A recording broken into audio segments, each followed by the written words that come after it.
Hi, this is Christine Crowell here, and I just want to share with you today about how women are making such an impact in the healthcare industry. And we are game changers. And why is that? Because we are now becoming leaders in healthcare. Yes, usually it's been the men that has been dominating the healthcare arena, but now women, especially women over 40, for example, and 50, are really making an impact in the healthcare industry. And why is that? Why do you think that is? It's because we understand about self love, self care, and we also understand about caring for others because that is so important.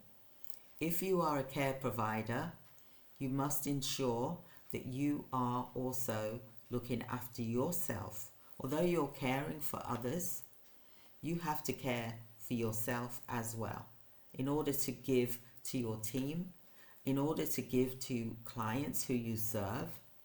Then it's important that you do strategies and development and work-life balance so that you can have a successful agency which will grow to the level that you want it to grow. And by doing that, you'll need to hire a team because you can't do this by yourself. I'll give one example. When I started my agency many years ago, 30 years ago, for example, I was doing it by myself and I built a multiple seven-figure business through that by providing home care. But I also knew that I couldn't do that by myself. So I hired team members. I got a registered manager in, I got a care coordinator in, for example. I had a field team leader, for example. I had a supervisor, I had a trainer. We opened up a training school as well within the organization so that we could train our staff in-house. So we tried to keep things in-house as well.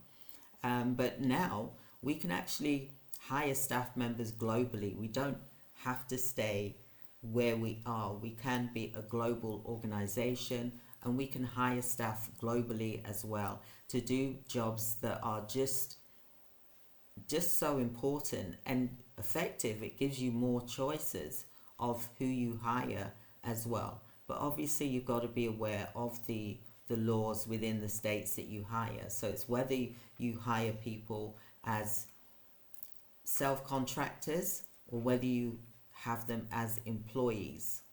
Okay, so bear that in mind. So when you're wanting to grow your healthcare business, then you will need to expand your team.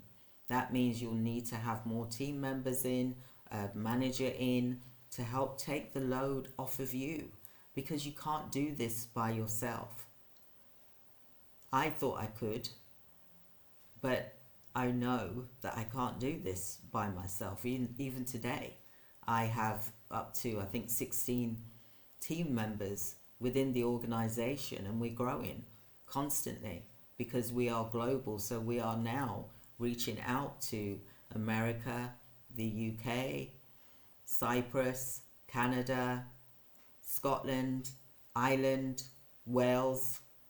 We're around the world, Africa as well.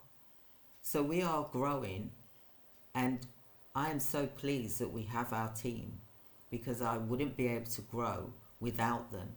And if you are a multiple seven-figure business owner, then surely this is what you're doing already.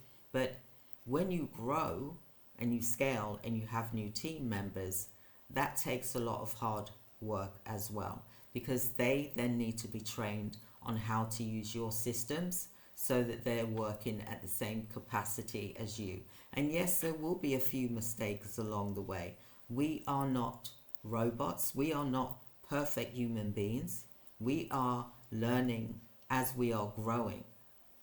So don't be hard on yourself because you know that you're doing a good job and you are fulfilling the work that needs to be done through your team so that you can then expand and grow the business, then this is what a true leader is. But also be compassionate with your team members, because when you're teaching them, it may take some time for them to understand things, because we're not all the same. As I said, we are not robots. We've got different generations that we are working with as a team, and we must all try and get on, but understand the different levels and needs of the generations that come within your organization, because you cannot teach someone, you can't treat everybody as the same. Everyone is different. Everyone has learning styles. And I wanted to point this out to you today. In order to grow and scale with a team, then you need to A, write out your job description of what you need within your organization, because currently you possibly may be wearing many hats and struggling right now because you can't grow any further. So write down a list of who are the key people that you need right now to help you in your business, to take the load off, the pressure off of you, so that you can be in your genius zone, for example. So do you need to have a manager in, admin person, or a personal assistant, for example, to help you with your paperwork, your emails, your meetings, all of these things that you have in your head, which you're able to do consciously, because you've been used to doing it for a long time. You have to get these things out of your head to teach the team members what it is that you need them to do, but they must implement. There's no point you showing someone how to do it and then they're not practicing. So you need to meet with them daily just to make sure that they understand what is required, and have team meetings at least 3 times a week. Monday is a definite, Wednesday and a Friday, so that you can see how things are going.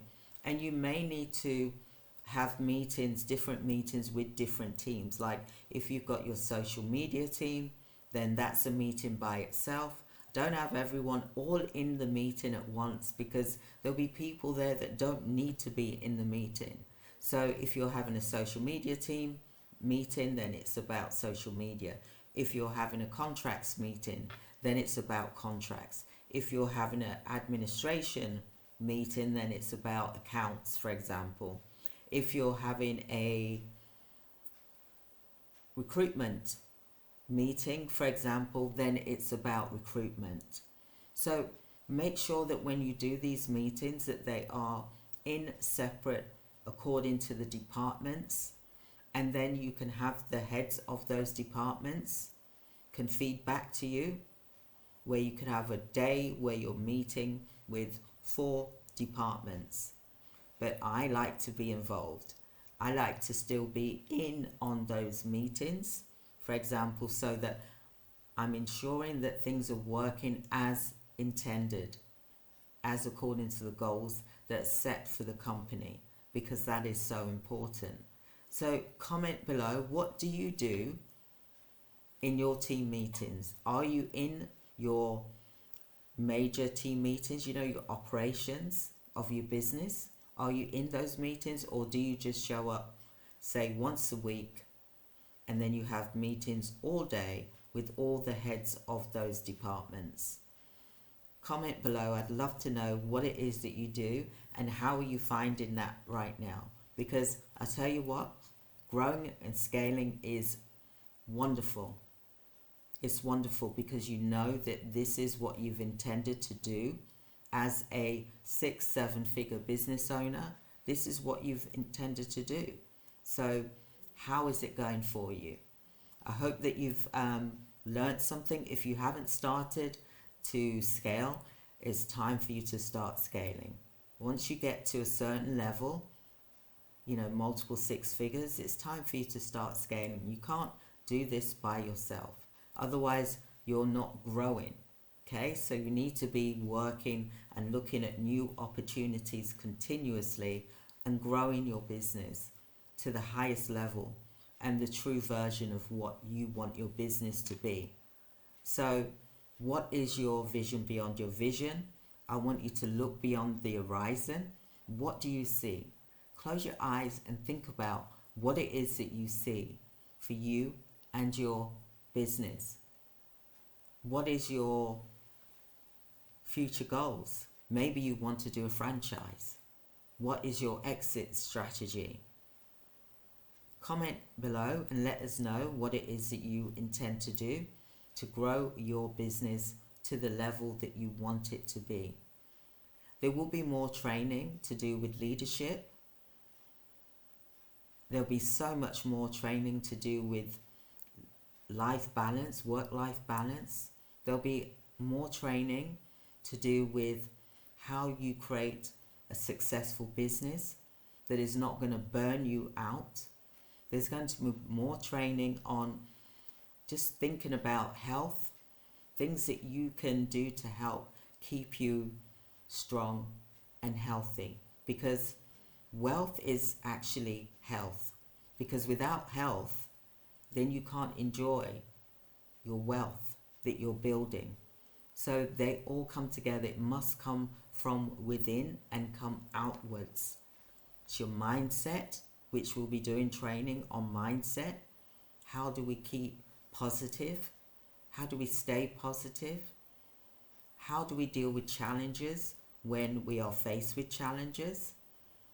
So there'll be more training. So I hope that you've enjoyed today's training. Let me know what you think, because I'll tell you something, I'm glad that I've grown my business and I'm scaling my business, because it's taken a lot of free time for me to grow my business. Otherwise, I would be the same as what I was when I first started 10 years ago, for example.